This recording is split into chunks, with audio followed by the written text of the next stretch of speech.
বিধায়ক পুঁজিৰ ধন বিতৰণ বিধায়ক পদ্ম হাজৰিকাৰ ৩০ লাখ টকা বিতৰণ বিভিন্ন অনুষ্ঠান প্ৰতিষ্ঠানৰ চতিয়া সমষ্টিৰ বিভিন্ন প্ৰান্তৰ উন্নয়নমূলক আঁচনি ৰূপায়ণৰ বাবে আজি বিধায়ক পুঁজিৰ পৰা ৩০ লাখ টকা বিতৰণ কৰে বিধায়ক পদ্ম হাজৰিকাই জামুগুৰিহাটৰ জিয়া ভৰলী কন্যকা কৃষিপামত আনুষ্ঠানিকভাৱে এই টকা বিতৰণ কৰে বিধায়কগৰাকীয়ে মঠ মন্দিৰ বিদ্যালয়কে ধৰি বিভিন্ন অনুষ্ঠান প্ৰতিষ্ঠানলৈ আৰ্থিক সাহায্য প্ৰদান কৰে বিধায়কগৰাকীয়ে বিধায়ক পুঁজিৰ ধন বিতৰণ কৰি বিধায়কগৰাকীয়ে সমষ্টিটোৰ আধৰুৱা উন্নয়নমূলক কামসমূহ শীঘ্ৰে সম্পন্ন কৰাৰ প্ৰতিশ্ৰুতি আগবঢ়ায় সমষ্টি বিভিন্ন অনুষ্ঠান প্ৰতিষ্ঠান বিভিন্ন সময় তেওঁলোকে অনুদান বিচাৰিছে আজি ৩০ লাখ টকা বিধায়কৰ ফাণ্ডৰ পৰা আমি তেওঁলোকক দিছোঁ আৰু তেওঁলোকে ইয়াৰ দ্বাৰা যিখিনি অনুষ্ঠান বা ঘৰ কিবা বনাব লগা আছে কিন্তু মই আশা কৰোঁ সুন্দৰকৈ তেওঁলোকে বনাব আৰু তাৰপিছতে তেওঁলোকে ছেকেণ্ড ইনষ্টলমেণ্টত লাভ কৰিব ৰুচি দিয়াৰ লগে লগে গতিকে আমি আমাৰ সমষ্টিত বিধায়কৰ শিতানৰ পুঁজি যাতে মানুহৰ মাজতো প্ৰচাৰ হয় আনুষ্ঠানিকভাৱে আমি শুভাৰম্ভ কৰিবলৈ দিওঁ কামবিলাক আৰু প্ৰতিটো সংগঠনৰ তেওঁলোকৰ এটি প্ৰতিনিধি সভাপতি সম্পাদক এটা গ্ৰুপৰ হাতত আচলতে এই পইচাখিনি উঠাই দিয়া যায় আৰু সেইমতেই আজি অনুষ্ঠান প্ৰতিষ্ঠানৰ বিষয়ববীয়াসকলৰ হাতত এই পইচাখিনি আমি দিছোঁ আৰু তাৰ জৰিয়তে মই তেওঁলোকক বা আমাৰ বিভাগীয়ভাৱে ইঞ্জিনিয়াৰো উপস্থিত আছে কামখিনি পৰিদৰ্শন কৰিব আৰু সেইকাৰণে আমাৰ সমষ্টিত আচলতে বিধায়কৰ শিতানৰ পুঁজিয়ে হওক বা আনটাইড ফাণ্ড আমি সঠিকভাৱে ব্যৱহাৰ কৰিবলৈ সক্ষম হৈছোঁ যে আমি আচলতে কোনো অন্ধকাৰ থাকিবলৈ দিয়া নাই যে ৰাইজৰ মাজত কিমাননো পইচা আমি দিছোঁ কিখিনি কাম কৰিব লাগে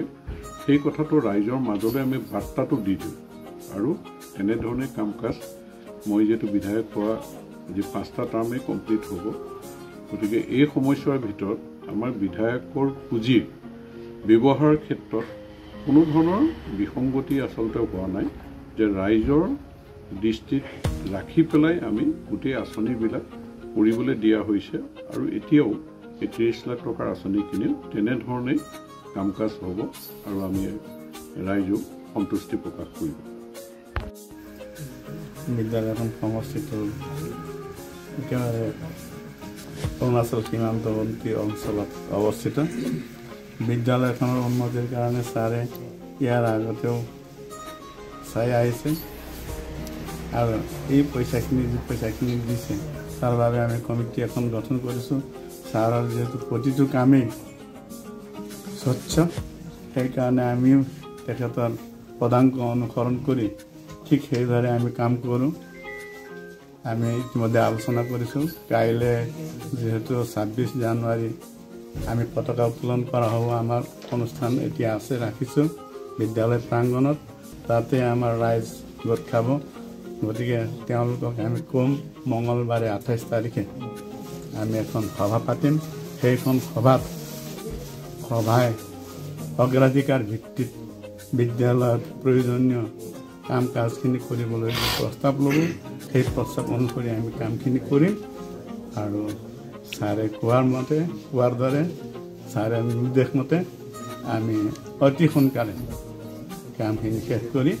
ইউচি দিয়াৰ ব্যৱস্থা কৰিম আৰু ইয়াৰ বাবে ছাৰক মই অশেষ ধন্যবাদ জ্ঞাপন কৰিছোঁ আমাৰ দৰে ভিতৰুৱা জকাইচুকীয়া গাঁও এখন আজি বিধায়ক হোৱাৰ পাছৰ পৰা গাঁওখনৰ চেহেৰাই যি ৰূপ লৈছে তাক আৰু মই ভাষাৰে বৰ্ণাব নোৱাৰোঁ যি গৈছে এবাৰ দেখিছে আজিৰ পৰা ২০ বছৰ আগতে যি দেখিছিল আৰু ২০ বছৰ পাছত আজি যি গৈ দেখিছে তেওঁ মানে ভুল যায় মানুহ এখন গাঁও সেইখন হয়নে নহয় সোধে বোলে সেইখনেই হয় এখন গাঁও কি হ'ল এখন গাঁও বোলে আমাৰ পদ্ম হাজৰিকাদেৱ যেতিয়াৰ পৰা বিধায়ক হৈছে তেতিয়াৰ পৰা এই গাঁওখনে উন্নতিৰ বাট বুলিছে বুলি কওঁ আৰু পদ্ম হাজৰিকা বুলিলে আমাৰ অঞ্চলটো আবাল বৃদ্ধ বনিতা সকলোৱে শ্ৰদ্ধাৰে তেখেতক সোঁৱৰে আৰু বেছি নকওঁ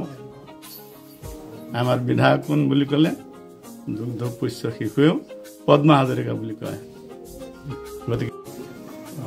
বিধায়ক ডাঙৰীয়াই আমাক এটা পুঁজি দিছে। সেই পুঁজিটো আমি সততাৰে আমি সৎভাৱে ব্যৱহাৰ কৰি আমি সুন্দৰকৈ আমি শ্ৰীমন্ত শংকৰদেৱ সেৱাশ্ৰম উত্তৰ জামুগুৰি আমি সুন্দৰকৈ নিৰ্মাণ কৰিছোঁ আৰু বাকী থকা কামখিনি সম্পূৰ্ণ কৰিবৰ কাৰণে আমাৰ বিধায়ক মহোদয়ে এই সেৱাশ্ৰমখনলৈ 5 লাখ টকাৰ এটা পুঁজি দিছে আৰু সেই পুঁজি আমি সৎব্যৱহাৰ কৰিম বুলি আমি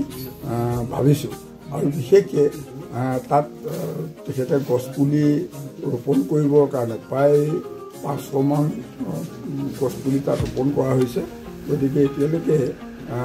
4 বিঘা মাটিত এতিয়ালৈকে গছপুলি ৰোপণ কৰা হৈছে। গতিকে সেই 4 বিঘা মাটি খুব সুন্দৰকৈ গছপুলি ৰোপণ কৰে। সেই গছপুলি ৰোপণ কৰি থাকোঁতেই তেখেতে এটা বিধায়কৰ পুঁজিৰ পৰা 5 লাখ টকা দিম বুলি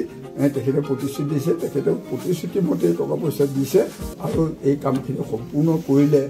সম্পূৰ্ণ হ'ব বুলি আমি আশা কৰিছোঁ। আৰু আমি ভাবিছোঁ যে উত্তৰ Jamuguri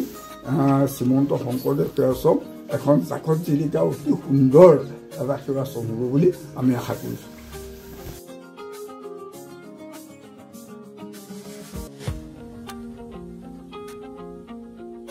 bureau' report Assam today.